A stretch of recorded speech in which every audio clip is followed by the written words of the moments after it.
Aujourd'hui, une figure de la Société de Marie qui nous a quittés après le Concile en 1967 à 89 ans, c'est le père Émile Neubert.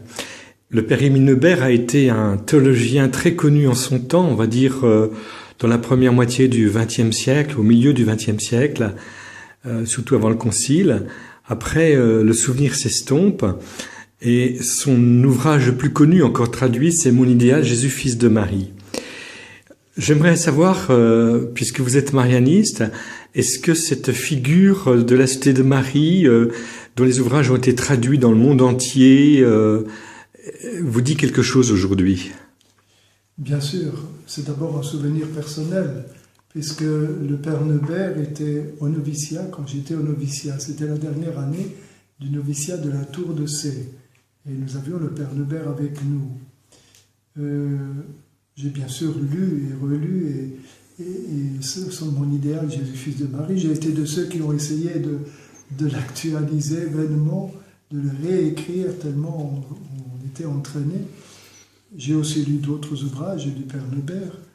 À l'époque, c'était en 1961, puisque, oui, à l'époque, le père Neubert était âgé et perdait un peu le fil de ses idées. Je me souviens, une fois, il nous disait en récréation qu'il avait l'idée d'écrire sur tel ou tel sujet concernant Marie. Et puis, je venais de lire un de ses livres et je lui dis, mais mon père, vous l'avez déjà écrit, ça? Et puis, il était tout penaud. Oui, voilà, un petit peu...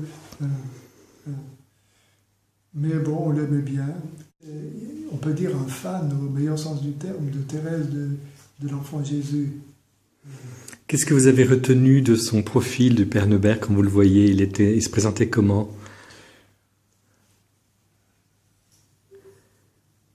Sa grande humilité, sa timidité aussi, ça m'a toujours frappé, oui, sa timidité et son humilité.